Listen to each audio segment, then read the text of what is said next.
SP news కి స్వాగతం. Bulletin లో ముందుగా హెడ్లైన్స్. పహల్గామ్ ఉగ్రదాడికి ఏడాది ఎక్స్ వేదికగా భారత ఆర్మీ ట్వీట్.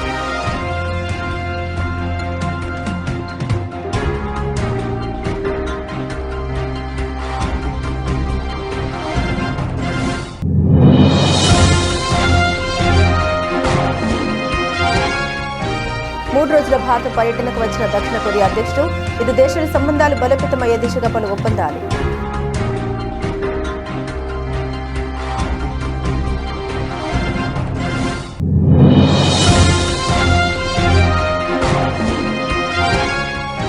భారత్ కొరియాల మధ్య ద్వైపాక్షిక వాణిజ్యం రెట్టింపు చేయాలనేది లక్ష్యం వెల్లడించిన వాణిజ్య పరిశ్రమల శాఖ మంత్రి పీయూష్ గోయల్.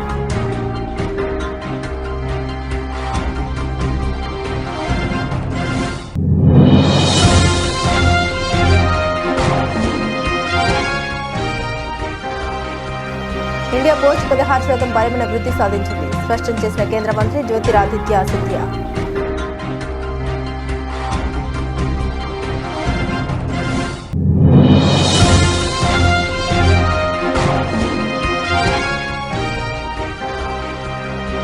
మేడిగడ్డ బ్యారేజ్ను పరిశీలించిన రేవంత్ రెడ్డి.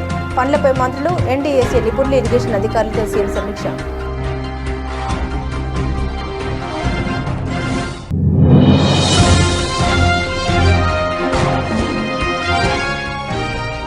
యాభై శాతం సీట్ల పెంపు, 33% మహిళల రిజర్వేషన్లో అన్యాయం ఎక్కడ ఉంది? కాంగ్రెస్ మరియు దాని మిత్రపక్షాన్ని ప్రశ్నించిన ఏపీ సీఎం చంద్రబాబు.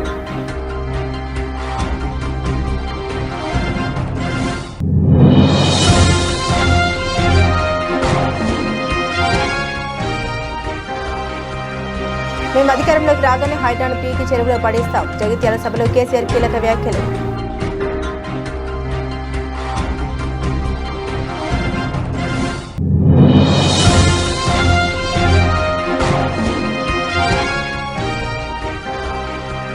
చంద్రబాబుకు ప్రత్యర్థుల్ని ఎదుర్కొనే ధైర్యం లేదు, అందుకే వ్యక్తిత్వ హననాలు, తప్పుడు కేసులు పెట్టారని మండిపడ్డ అంబటి రాంబాబు.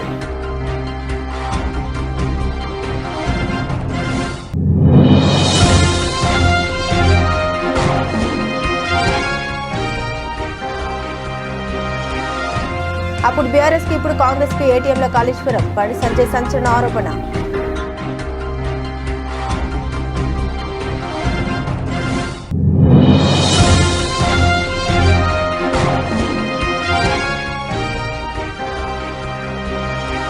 మంత్రి పదవి కోసమే వైఎస్ జగన్ పై బుచ్చయ్య చౌదరి నీచ విమర్శలు. మాజీ ఎంపీ మార్గని భారత్ ఫైర్.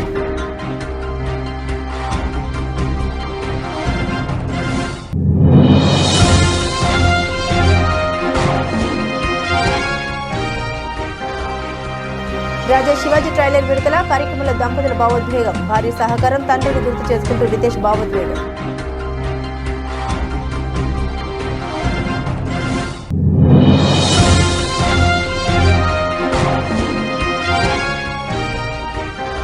$79,000కు చేరువలో సెన్సెక్స్. భారీ లాభాలతో ప్రారంభమైన స్టాక్ మార్కెట్లు.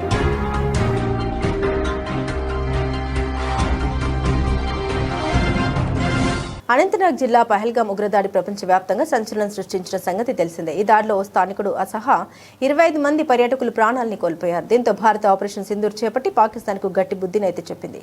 సర్జికల్ స్ట్రైక్ చేపట్టి 100 మందికి పైగా కరుడు గట్టిన ఉగ్రవాదుల్ని పాక్ గడ్డపైనే మట్టుబెట్టింది. అలాగే ఆపరేషన్ మహాదేవ్ పేరుతో ఈ దాడికి పాల్పడిన వారిని హతమార్చింది. పహల్గామ్ ఉగ్రదాడి జరిగి రేపటి సరిగ్గా ఏడాది కానుంది. ఈ సందర్భంగా భారత సైన్యం దృఢ సంకల్పాన్ని, ఐక్యతను ప్రతిబింబించే ఓ శక్తివంతమైన సందేశం ఇచ్చింది. మానవత్వపు హద్దులు దాటినప్పుడు ప్రతిస్పందన నిర్ణయాత్మకంగా ఉంటుంది, న్యాయం జరుగుతుంది, భారతదేశం ఐక్యంగా నిలుస్తుందని ఎక్స్ వేదికగా ట్వీట్ చేసింది. 2025 ఏప్రిల్ 22న అనంతనాగ్ జిల్లా పహల్గామ్ వద్ద మినీ స్విట్జర్లాండ్ గా పిలిచే బైసరన్ పచ్చిక బయల ప్రాంతాన్ని పర్యాటకులు ఆస్వాదిస్తున్నారు. వారిని లక్ష్యంగా చేసుకుని 3 ఉగ్రవాదులు ఒక్కసారిగా కాల్పులకు దిగబడ్డారు. చిన్న పెద్ద అని తేడా లేకుండా చిక్కిన వారిని చిక్కినట్లే కాల్చివేశారు. వారిని అడ్డుకునేందుకు ప్రయత్నించిన ఓ స్థానికుడిని హతమార్చారు. మొత్తం 26 మంది ప్రాణాలను తీసి అక్కడి నుండి పారిపోయారు. ఈ ఘటన భారతదేశం సహా పలు దేశాలను దిగ్భ్రాంతికి గురి చేసింది. పాక్ ఉగ్రవాద చర్యను అనేక దేశాలు ఖండించాయి. దీంతో జమ్మూ కాశ్మీర్ వ్యాప్తంగా సుమారు 44 పర్యాటక ప్రదేశాలను మూసివేశారు అధికారులు. ఆ తర్వాత ఆపరేషన్ సింధూర్తో పాక్పై భారత్ విరుచుకుపడింది. చివరికి దాడులు ఆపాలంటూ పాక్ కాలబేరానికి వచ్చింది. కాగా జమ్మూ కాశ్మీర్ వ్యాప్తంగా చాలా పర్యాటక ప్రదేశాలు తిరిగి ప్రారంభించినప్పటికీ బైస్రన్, చందన్వారి పర్యాటక ప్రదేశాలు మాత్రం ఇంకా మూసే ఉన్నాయి. పహల్గామ్ ఉగ్రదాడికి ఏడాది పూర్తి కావస్తున్న తరుణంలో జమ్మూ కాశ్మీర్ అధికారులు, పోలీసులు, భద్రతా దళాలు అప్రమత్తమయ్యాయి. కాశ్మీర్ వ్యాప్తంగా భద్రత కట్టుదిట్టం చేశాయి. ప్రజలు ఎలాంటి భయాందోళన రేకెత్తకుండా భద్రతను పటిష్టం చేశాయి. ఈ మేరకు పలు జిల్లాల్లో అధికారులు భద్రతా సమావేశాలు నిర్వహిస్తున్నారు. Pulwama deputy inspector general Javed Iqbal మట్టు భద్రతపై సమగ్ర సమీక్ష నిర్వహించారు. అవంతిపోరా, శ్రీనగర్లలోనూ సీనియర్ సూపరింటెండెంట్ ఆఫ్ పోలీస్ జీవి సందీప్ చక్రవర్తి ఆధ్వర్యంలో శాంతి భద్రతా పరిరక్షణ, ఉగ్రవాద చర్యల నిర్మూలనపై సమీక్ష నిర్వహించారు. ప్రతి రంగంలోనూ అవకాశాలను అందిపుచ్చుకునే విధంగా దక్షిణ కొరియాతో భాగస్వామ్యం చేసుకుంటున్నామని ప్రధానమంత్రి నరేంద్ర మోదీ తెలిపారు. దక్షిణ కొరియా అధ్యక్షుడు లీ జెమ్యూంగ్ 3 రోజుల పర్యటనలో భాగంగా భారతదేశానికి వచ్చారు. ఇరు దేశాల సంబంధాలు బలోపేతం అయ్యే దిశగా ప్రధాని మోదీ, లీ జెమ్యూంగ్ సమక్షంలో పలు అవగాహన ఒప్పందాలు జరిగాయి. ఈ సందర్భంగా జరిగిన సంయుక్త మీడియా సమావేశంలో ప్రధాని మోదీ మాట్లాడారు. చిప్స్ నుండి షిప్స్ వరకు, టాలెంట్ నుండి సాంకేతిక వరకు, ఎంటర్టైన్మెంట్ నుండి ఎనర్జీ వరకు ప్రతి రంగంలో అవకాశాలను అందిపుచ్చుకునే విధంగా భాగస్వామ్యం కుదుర్చుకున్నట్లు తెలిపారు. వాణిజ్య ఒప్పందాల విలువ 2030 నాటికి $50 బిలియన్ చేర్చేందుకు ప్రయత్నాలు చేస్తున్నట్టు తెలిపారు. 8 वर्ष बाद कोरिया के राष्ट्रपति की यह भारत यात्रा अत्यंत महत्वपूर्ण है. डेमोक्रेटिक वैल्यूज, मार्केट इकोनॉमी और respect for rule of law हम दोनों देशों के डीएनए में है. इंडो पैसिफिक क्षेत्र में भी हमारा कॉमन आउटलुक है.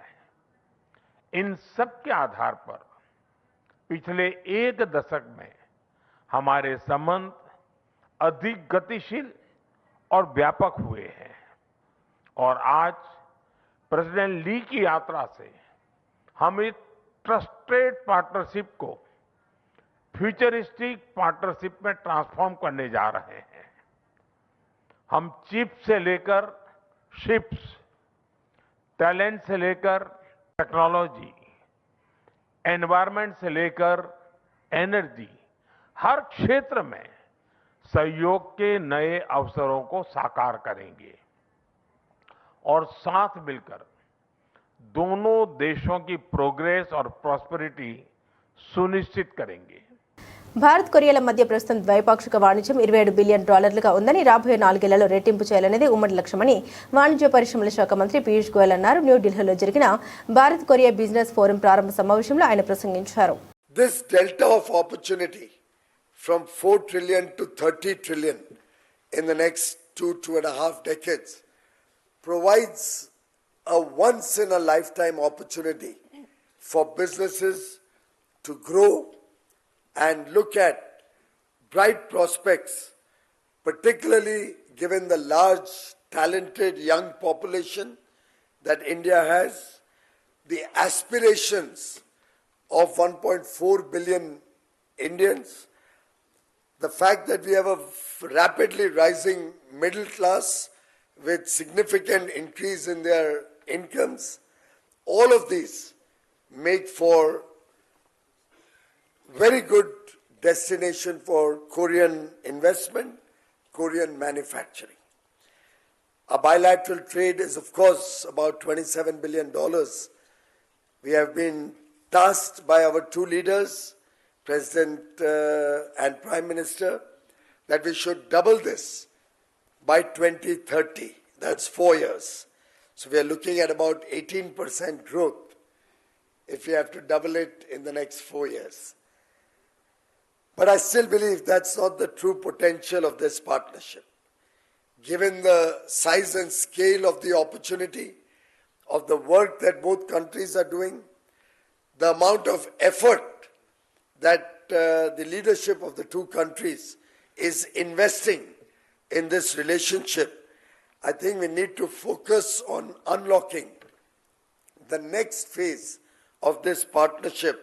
And towards that end, this visit is going to be a very, very defining భవిష్యత్తులో మరిన్ని గొప్ప మైలురాళ్లను సాధించాలనే దృఢమైన లక్ష్యంతో ఈ సంవత్సరాన్ని విజయవంతంగా ముగిస్తున్నామని తపాలా శాఖ వార్షిక సమావేశంలో కేంద్ర మంత్రి జ్యోతిరాదిత్య సింధియా తెలిపారు. 2025-26 ఆర్థిక సంవత్సరానికి గాను 23 తపాలా సంఖ్యలపై విస్తృతమైన సమీక్ష జరిగిందన్నారు. ఈ సంవత్సరం బలమైన పురోగతిని, నిర్ణయాత్మకమైన అభివృద్ధిని ప్రదర్శించిందని 2024-25 ఆర్థిక సంవత్సరంలో 13,218 కోట్లుగా ఉన్న ఆదాయాలు 2025-26 ఆర్థిక సంవత్సరానికి 15,296 కోట్లకు పెరగడంతో ఇండియా పోస్ట్ 16% బలమైన వృద్ధి సాధించిందని పేర్కొన్నారు.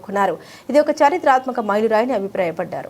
FY 25-26, which means 31st of March 26, less than a month ago, we closed at 15,296 crores in terms of revenue, which is a growth rate of 16%.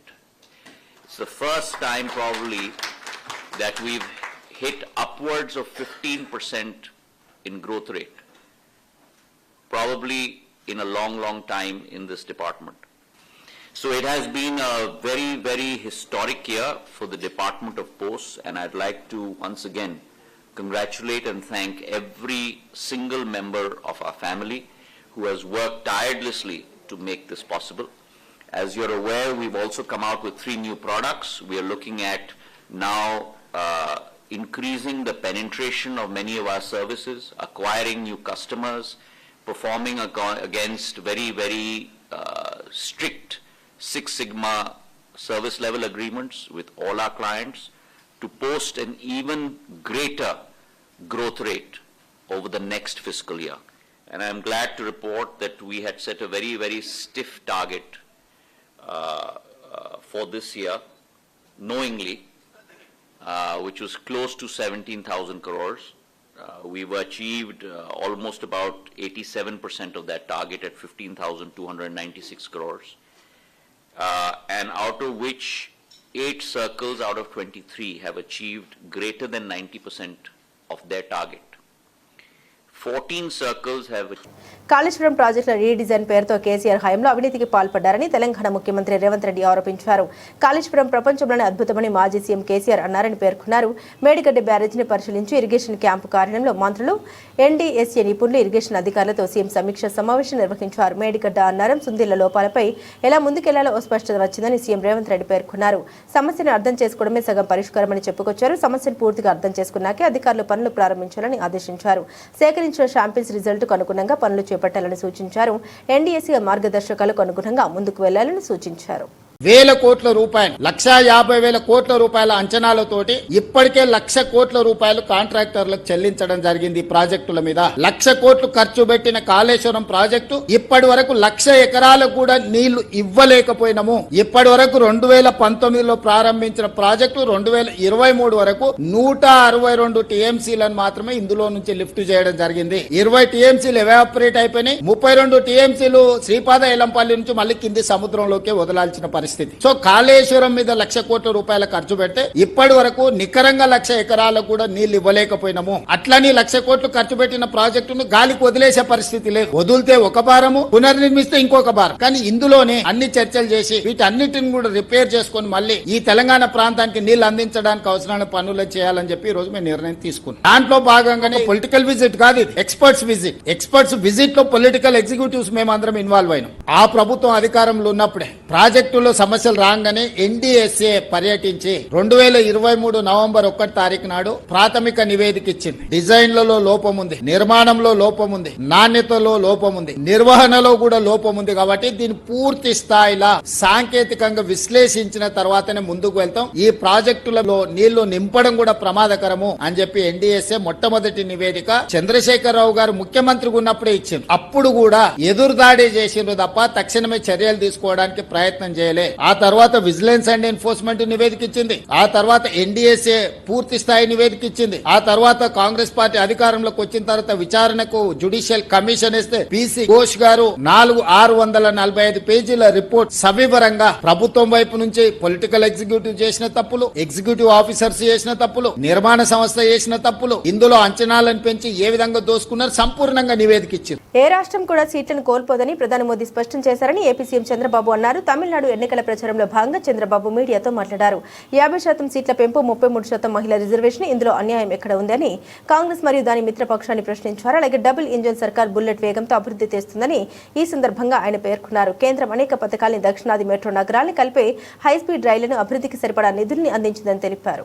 2-3 times Vajpayee ji NDA 1 has introduced the bill. Congress didn't support. Again Congress UPA has come. They brought the bill. Parliament Rajya Sabha, they passed the bill with the support of BJP. Lok Sabha not supporting their allies in the name of that. They denied, they postponed. Again 23, Honorable Prime Minister introduced the bill. He was able to communicate, convince the nation.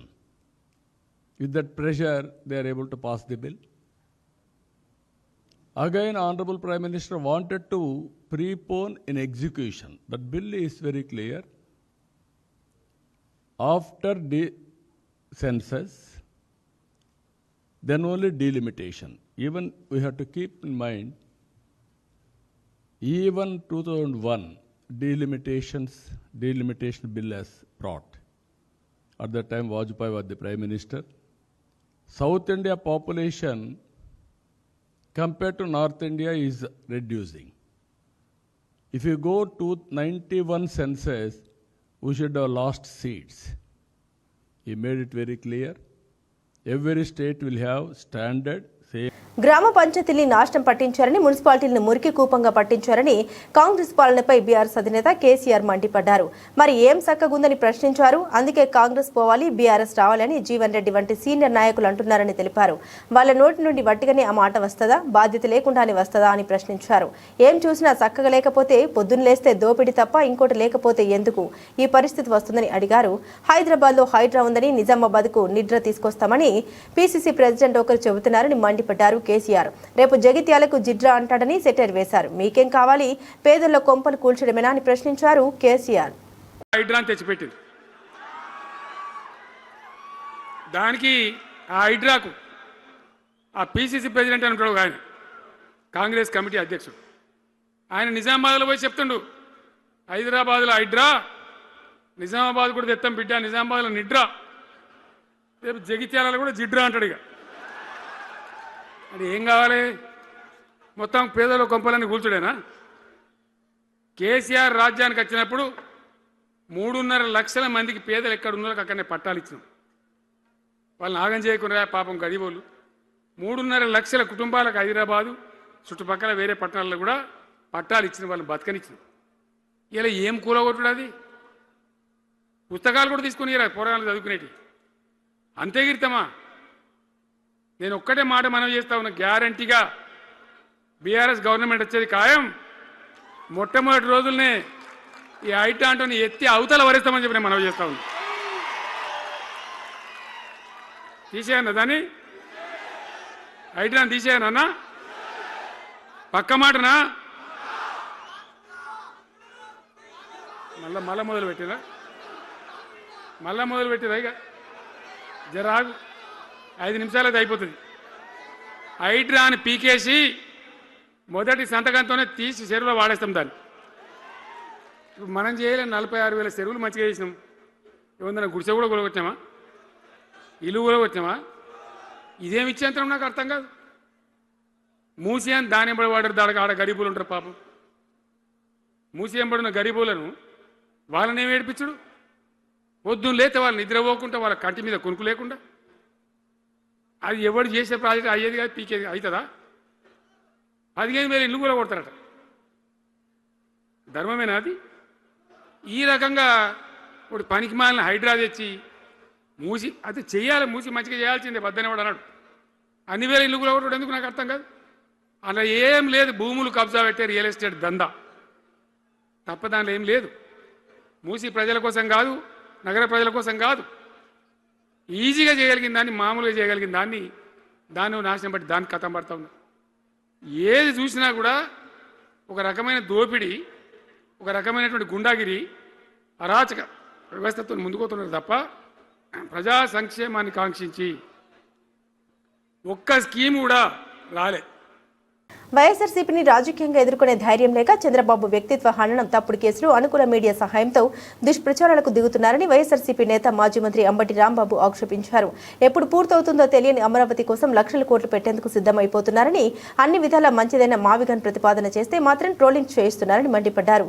రాజకీయంగా ఏమాత్రం నైతిక విలువలేని వ్యక్తి చంద్రబాబుని ఎన్డీఏలో ఉంటూ రేవంత్తో చట్టాపట్టాలు వేసుకొని తిరగడమే దీనికి నిదర్శనమన్నారు. రాజకీయంగా ఎదుర్కోవాలనేటువంటి ఉద్దేశం చంద్రబాబు నాయుడు గారికి లేదు. ఎలా ఎదుర్కోవాలి అంటే వ్యక్తిత్వ హననం చేయటం, పోలీసుల చేత ఫాల్స్ కేసులు పెట్టడం, భయపెట్టడం, లేదు ఆయనకున్నటువంటి మీడియా శక్తితో కళ్ళబొల్లి మాటలు చెప్పి దుష్ప్రచారం చేయటం. ఉదాహరణకి మావిగన్ అనే ఒక ప్రపోజల్ని గౌరవ మాజీ ముఖ్యమంత్రి జగన్మోహన్ రెడ్డి గారు తీసుకొచ్చారు. అది తీసుకొచ్చిన దగ్గర నుంచి ఎన్ని రకాలుగా అది పెద్ద బూతు పదమైనట్టు, మావిగన్ అనేది అది అసలు అసాధ్యమైనట్టు రకరకాలుగా ట్రోల్ చేశారు. రకరకాలుగా వాళ్ళకు ఉన్నటువంటి ఛానల్స్ చెప్పించేటటువంటి ప్రయత్నం చేశారు. లైక్ లడ్డు, తిరుపతి ప్రసాదంలో కొవ్వు గెలిచిందని, పంది కొవ్వు గెలిచిందని, చేప నూనె గెలిచిందని, ఏ విధంగా అయితే టీవీ ఛానల్స్లోనూ ఆయనకున్న మీడియా శక్తితోనూ ప్రచారం చేసి దాముడు సతికిలు పడ్డాడో ఆ రకంగా ఇది కూడా మొదలెట్టాడు. ఇది కూడా అదే పరిస్థితి జరుగుతూ ఉంది. మావిగన్ అనేది ఒక అద్భుతమైనటువంటి ప్రపోజల్. అయితే ఏమంటే అద్భుతమైన ప్రపోజల్ మీరుండగానే ఎందుకు పెట్టలేదు అని అడిగేవాళ్ళు ఉంటారు, సహజం. మేము ఉన్నప్పుడు 3 రాజుల ప్రపోజల్ పెట్టాము.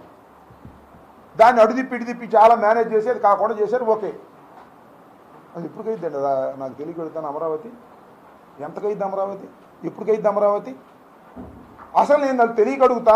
విఘ్నులైనటువంటి ఆంధ్ర రాష్ట్ర ప్రజానీకాన్ని అడుగుతా ఉన్నా, తెలుసుకోండి. రాజధానిని నిర్మించవలసినటువంటి స్థాయిలో ఆంధ్రప్రదేశ్ ఉందా? 12 సంవత్సరాల క్రితం విడిపోయినటువంటి ఆంధ్రప్రదేశ్ ఒక మహా అద్భుతమైన పట్టణాన్ని నిర్మించి దాన్ని రాజధానిగా తయారు చేసుకోవాల్సిన అవసరం ఉందా? మనకు పట్టణాలు లేవా? హైదరాబాద్ ఎవరైనా నిర్మించాడా? ముఖ్యమంత్రి రేవంత్ రెడ్డి మాజీ సీఎం కేసీఆర్ పై కేంద్ర మంత్రి బండి సంజయ్ తీవ్రస్థాయిలో విరుచుకుపడ్డారు. మంగళవారం మీడియాతో మాట్లాడుతూ రేవంత్ రాహువు, కేసీఆర్ కేతువు అంటూ వ్యాఖ్యానించారు. కేసీఆర్ రేవంత్ భాషను చూసి ప్రజలు నవ్వుకుంటున్నారని అన్నారు. కాళేశ్వరం ప్రాజెక్టుపై సీఎం రేవంత్ రెడ్డి మాట మార్చారని మండిపడ్డారు. కాళేశ్వరం ప్రాజెక్టు జరిగిన స్కామ్ 1,00,000 కోట్ల 9,000 కోట్ల అని ప్రశ్నించారు. కేసీఆర్ కుటుంబంలో ఒకరిపై అయినా ప్రభుత్వం చర్యలు తీసుకుందని నిలదీశారు. గతంలో బీఆర్ఎస్ కి ఇప్పుడు కాంగ్రెస్ కు కాళేశ్వరం ఏటీఎంలో మారిందని కేంద్ర మంత్రి ఆరోపించారు. కేంద్రానికి రేవంత్ రెడ్డి రాసిన లేఖలో ఏముందని అడిగారు. నమస్కారం. కరీంనగర్ కార్పొరేషన్ పరిధిలో అభివృద్ధి పనులలో భాగంగా అమృత్ 2 ద్వారా కేంద్రం నుంచి వచ్చిన నిధుల నుండి ఈ కరీంనగర్ కార్పొరేషన్లోని 3 చెరువులు, కొత్తపల్లి, రేకుర్తి, తిరువటపల్లి, ఈ చెరువులను ఆధునీకరించాలి, అభివృద్ధి చేయాలనే ఒక లక్ష్యంతో పనులు ప్రారంభించడం జరిగింది. నిన్న కొత్తపల్లి, తిరువటపల్లి చెరువులలో అభివృద్ధి పనులు ప్రారంభించడం జరిగింది. ఈరోజు రేకుర్తికి సంబంధించి 1,98,00,000 నిధులతోని ఈ ప్రాంతాన్ని మొత్తం, ఈ చెరువు కట్ట ప్రాంతాన్ని అంతా కూడా ఆధునీకరించడం, అందంగా తీర్చిదిద్దడం, ఒక పర్యాటక కేంద్రంగా తయారు చేయడం, దాంతోపాటు ముఖ్యంగా కాలుష్య నివారణ కోసము ఇవాళ డ్రైనేజ్ వాటర్ అంతా కూడా దీనికి వచ్చేటువంటి ప్రమాదం ఉంది. అవి రాకుండా ఉండడానికి డ్రైనేజ్ వ్యవస్థను ఏర్పాటు చేసి కొంచెం హంగు ఆర్భాటాలతో ఒక మంచి ఆలోచనతో ఒక బ్యూటిఫికేషన్ చేయాలని చెప్పే లక్ష్యంతో కేంద్ర ప్రభుత్వం ఈ అమృత్ నిధులను కేటాయించడం జరిగింది. 5,82,00,000 రూపాయల నిధులను ఈ 3 చెరువుల కోసం ఇవ్వడం, ఇలా 1,98,00,000 ఈ రేకుర్తి చెరువును చాలా అందంగా తీర్చడం, ఒక పర్యాటక కేంద్రంగా మార్చడం, ప్రజలందరూ వచ్చి సేద విధంగా కరీంనగర్ కార్పొరేషన్ లో మహిళ బిల్లు సాక్షిగా తెలుగుదేశం పార్టీ కపట బుద్ధి, కాంగ్రెస్ పార్టీతో చంద్రబాబు నాయుడు నడుపుతున్న రహస్యాల ఆలోచి రాజకీయాలు దేశ ప్రజల ముందు బట్టబయలయ్యాయని మాజీ ఎంపీ మార్గని భరత్ విమర్శించారు. రాజమండ్రిలోని వైఎస్ఆర్సీపీ కార్యాలయంలో జరిగిన మీడియా సమావేశంలో ఆయన మాట్లాడారు. ఒకవైపు కాంగ్రెస్ ను విమర్శిస్తూనే మరోవైపు ఆ పార్టీ ముఖ్యమంత్రి రేవంత్ రెడ్డితో టీడీపీ నేతలు చట్టాపట్టలేసుకుని తిరగడం వారి ద్వంద్వ నీతికి నిదర్శనమని మండిపడ్డారు. టీడీపీ సీనియర్ నేత బుచ్చయ్య చౌదరిపై నిప్పులు చెరుగుతూ 80 ఏళ్ల వయసులో కేవలం మంత్రి పదవి దక్కించుకోవాలని ఆశతో వైఎస్ జగన్పై పచ్చి అబద్దాలు ప్రచారం చేయడం దుర్మార్గమని మండిపడ్డారు. సీనియర్ మోస్ట్ ఎమ్మెల్యే, ఆంధ్రప్రదేశ్ రాష్ట్రంలో సిట్టింగ్ ఎమ్మెల్యే ఉన్నాడు బుచ్చయ్య చౌదరి గారు. సరే, ఎంత పచ్చి అబద్దాలు మాట్లాడుతూ ఉన్నాడు అంటే ఒక మంత్రి పదవి గురించి నాకు తెలిసి 82-83 సంవత్సరాలు అనుకుంటా. ఈ వయసులో, ఈ లేట్ వయసులో ఏదో రకంగా నన్ను కనుకరించబోతారా, ఒక ముఖ్యమంత్రి ఒక మంత్రిగా ఇవ్వకపోతారా అని ఆయన బుచ్చయ్య చౌదరి గారు నిన్న జగన్మోహన్ రెడ్డి గారిని ఉద్దేశించి ఎంత అన్యాయంగా మాట్లాడానంటే, పరిటాల రవి గారి యొక్క హత్యలో జగన్మోహన్ రెడ్డి గారు, అప్పుడు రాజశేఖర్ రెడ్డి గారు ఆయన ఆధ్వర్యంలో జరిగింది హత్య అని చెప్తా ఉన్నాడు. నేను అడుగుతా ఉన్నా, ఎందుకండి బుచ్చయ్య చౌదరి గారు 8-10 వయసులో మీ కొడుకు వయసున్న జగన్మోహన్ రెడ్డి గారి పైన అసలు టీవీ బాంబు పెట్టి ఏ రకంగా మద్దెల చెరువు సూరి గారు వాళ్ళ కుటుంబ సభ్యులు చనిపోయారో టీవీ బాంబు వ్యవహారంలో, మరి రాజా శివాజీ చిత్రానికి తాను పడిన కష్టాన్ని భార్య జెనెలియా అందించిన సహకారాన్ని తన తండ్రిని తలుచుకుంటూ సినీ నటుడు రితేష్ దేశ్ముఖ్ ఎమోషనల్ అయ్యారు. ఆయన పక్కన ఉన్న జెనెలియా ఆ మాటలకు భావోద్వేగంతో కంటతడి పెట్టుకున్నారు. రాజా శివాజీ చిత్రం ట్రైలర్ విడుదల కార్యక్రమంలో వీరిద్దరు భావోద్వేగానికి గురయ్యారు. ఇద్దరు భావోద్వేగానికి గురి కావడంతో అక్కడ కాసేపు గంభీరమైన వాతావరణం కనిపించింది. ఛత్రపతి శివాజీ జీవిత కథ ఆధారంగా తెరకెక్కిన ఈ సినిమా రాజా శివాజీది ఇది తన డ్రీమ్ ప్రాజెక్టు కావడంతో రితేష్ దేశ్ముఖ్ టైటిల్ పాత్ర పోషిస్తూ దర్శకత్వం వహించారు. ఈ చిత్రంలో జెనెలియా కూడా నటించారు. సంజయ్ దత్, అభిషేక్ బచ్చన్, విద్యా బాలన్ తదితర ప్రముఖులు కీలక పాత్రల్లో నటించారు. మే 1న ఈ సినిమా విడుదల కానుంది. అంతర్జాతీయంగా నెలకొన్న సానుకూల పరిణామాలతో మంగళవారం ఉదయం భారత స్టాక్ మార్కెట్లు భారీ లాభాల్లో ట్రేడ్ అవుతున్నాయి.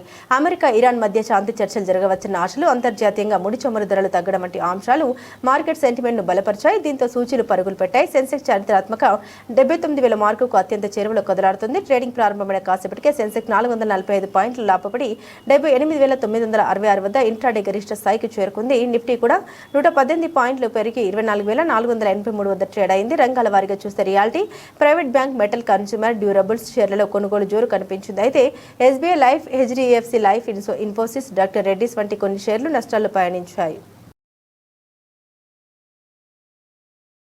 బులెటిన్ ముగించే ముందు హెడ్లైన్స్ మరోసారి. పహల్గామ్ ఉగ్ర దాడికి ఏడాది ఎక్స్ వేదికగా భారత ఆర్మీ ట్వీట్.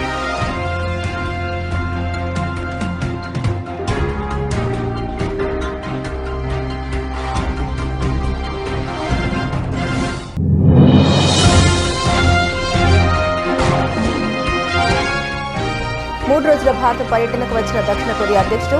ఇరు దేశాల సంబంధాలు బలోపేతమయ్యే దిశగా పలు ఒప్పందాలు.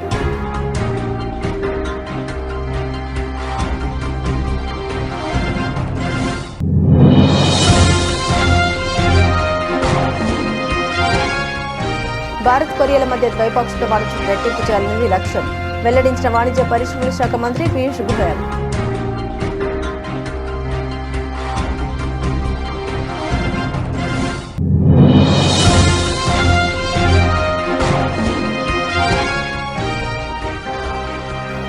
ఇండియా పోస్ట్ 16% బలమైన వృద్ధి సాధించింది స్పష్టం చేసిన కేంద్ర మంత్రి జ్యోతిరాదిత్య సింధియా.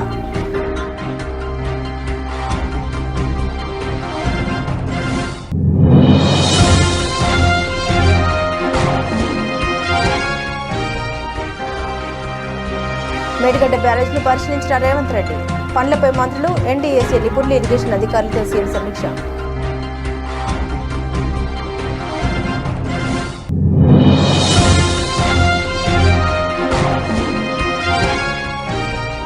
యాభై శాతం సీట్ల పెంపు, 33% మహిళల రిజర్వేషన్లో అన్యాయం ఎక్కడ ఉంది? కాంగ్రెస్ మరియు దాని మిత్రపక్షాన్ని ప్రశ్నించిన ఏపీ సీఎం చంద్రబాబు.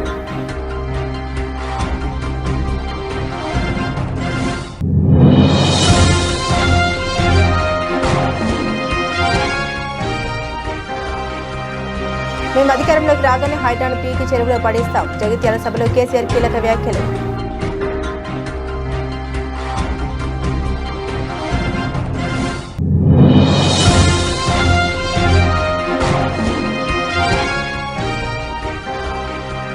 చంద్రబాబుకు ప్రత్యర్థుల్ని ఎదుర్కొనే ధైర్యం లేదు. అందుకే వ్యక్తిత్వ హననాలు, తప్పుడు కేసులు పెట్టారని మండిపడ్డ అంబటి రాంబాబు.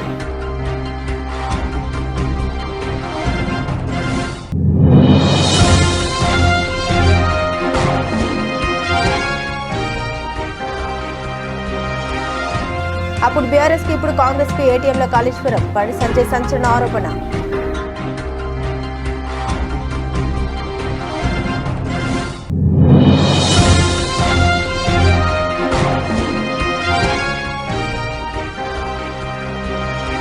మంత్రి పదవి కోసమే వైఎస్ జగన్ పై బుచ్చయ్య చౌదరి నీచ విమర్శలు. మాజీ ఎంపీ మార్గని భారత్ ఫైర్.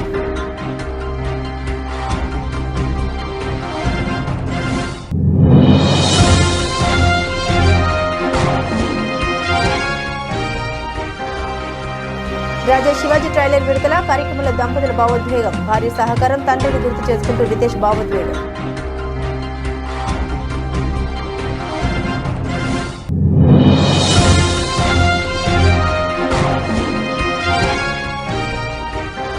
$79,000కు చెరువుల సెన్సెక్స్. భారీ లాభాలతో ప్రారంభమైన స్టాక్ మార్కెట్లు.